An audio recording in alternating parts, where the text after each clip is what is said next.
The Canon EOS R6 Mark II. Time for a first impressions video. What do I like? What do I not like? Let's get into it right now. What's up, you guys? Mike Lazarecki here. Today we're talking about the R6 Mark II. Obviously, this is gonna be a fun one. We're talking about gear. That's always a good time. Now, I've only had this camera for a few days. Thanks very much to my friend Terry over at Bill Meyer Camera in Fenton, Michigan. He was kind enough to let me borrow this camera for a few days to give it a test drive and see how I liked it. He has a pile of them at the camera store that he's ready to sell starting today. So if you are interested, get a hold of Terry over at Bill Meyer Camera.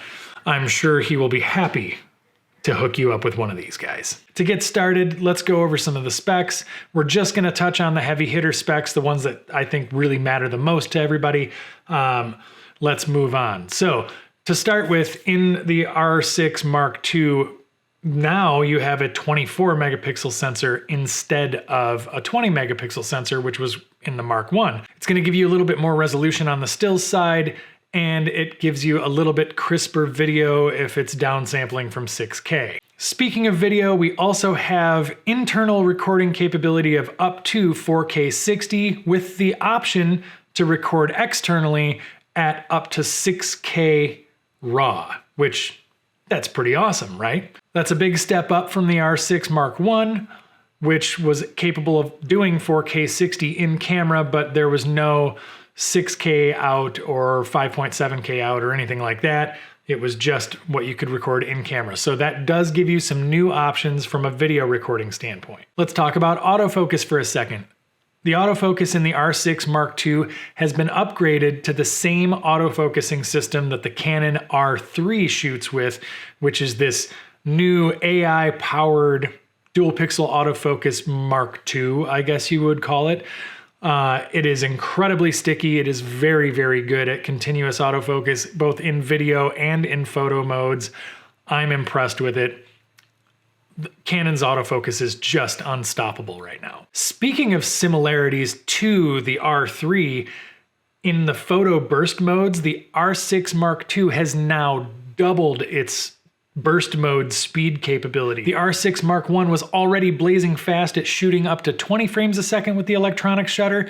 The R6 Mark II can now shoot up to 40 frames a second with the electronic shutter, which is madness. It's so fast. It's actually faster than the Canon R3, which shoots at 30 frames a second with the electronic shutter. And beyond that, the other changes that have happened with this camera seem to be primarily physical.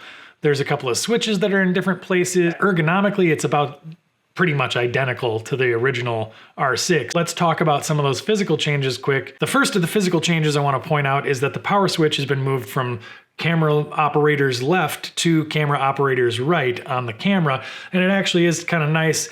If you check it out here now, you can just turn it on with one hand with no real issue from an effort standpoint.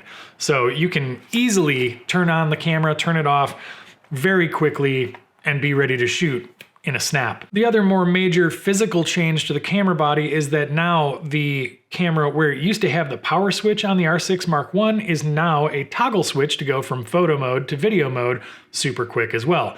That's also a very welcome change. I have some thoughts on it, which I'll mention here in a minute, but it is nice to be able to kind of quickly switch between photo and video mode. It's a nice tactile switch as well, so there's really no complaints on my end from that standpoint. To me, the changing of the switch placement for the power switch and the toggle switch for video and photo, this is fine, and I think that it will work just fine. I think one of the big things for me is that Canon's not really sticking with one methodology here. So they keep changing things around, and that's all well and good, but muscle memory will become a problem from version to version.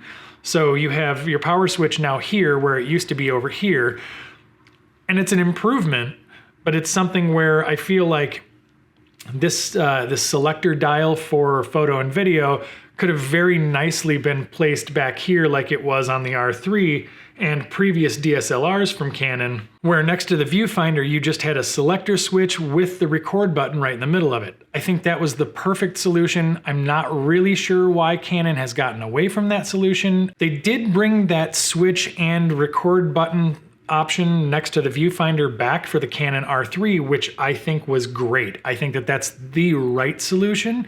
This one works too, I'm fine with it, but in a way, kind of stick to something Canon from that perspective.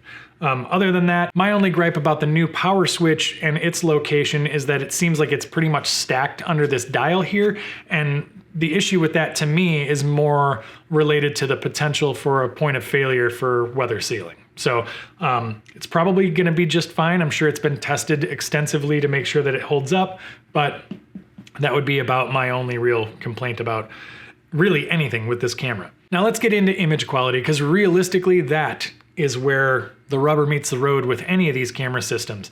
From a stills perspective, the 40 frames a second burst mode is insanity. That is so fast, and I really enjoy having the option to shoot really fast action stuff like wildlife, sports, those kinds of bits of photography in a smaller, more affordable camera body like this, rather than going with something like a Canon R3 to be able to get that kind of performance.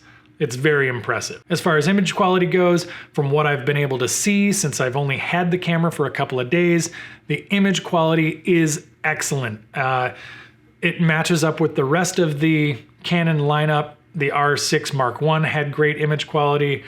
The R5 obviously has great image quality. The R3 has impressive image quality, to say the least. This is no slouch either. It has great images that come out of this camera. On the video side, if you're used to shooting on the R6 Mark I, for example, you will not be disappointed. The video appears to be maybe a little bit sharper. Hard to really tell because the R6 Mark I shot great video as well. From the standpoint of grading and color, it's almost a 1-to-1. You're gonna feel right at home with this camera, let's put it that way. The camera itself functions just like you would expect it to. It does have a couple of new features internally when you record video. Now, if the camera is recording, unlike previous models of Canon cameras, now you get a red outline box around the flip screen as it's recording, which is a really nice feature to have. That way you can kind of see it rather than having a tally light. Now you can see it around the screen. Like in this case, I'm looking at a camera that doesn't have that feature, and it's kind of hard to tell whether or not it's recording.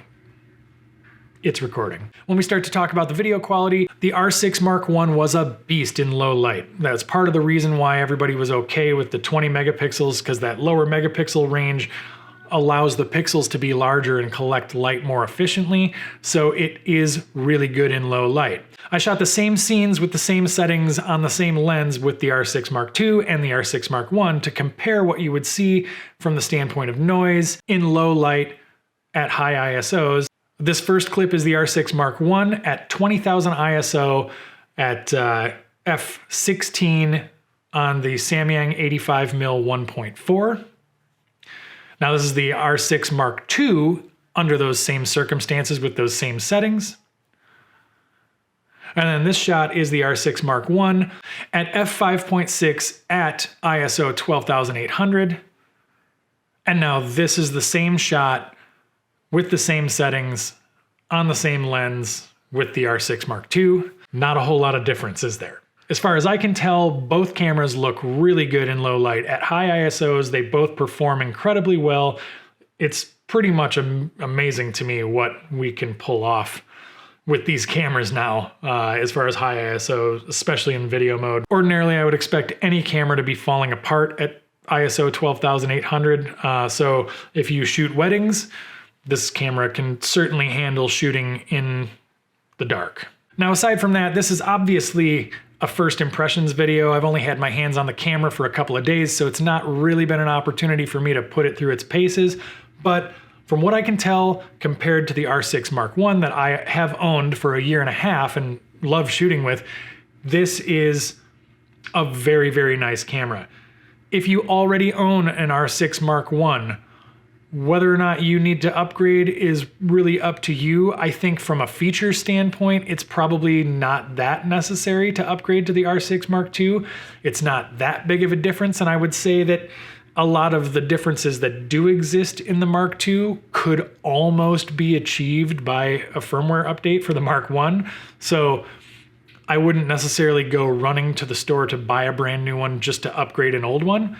But If you are on an older camera, maybe you're on an R or one of the older DSLRs, and you're looking for a good, really, really feature-rich mirrorless to jump into, the R6 Mark II will knock your socks off. It's basically a mini R3 based on the specs and the way that it seems to function. The autofocus in this camera is only matched by the Canon R3 at this point, in my opinion. Which, if you combine that along with its hybrid capabilities and its price, it does start to lean itself into that near perfect hybrid camera type of realm. Anyway, with the holidays coming up, this camera is now going to be available at different stores and things like that. I would highly recommend you consider this if you're looking for an upgrade or looking to jump into the mirrorless world.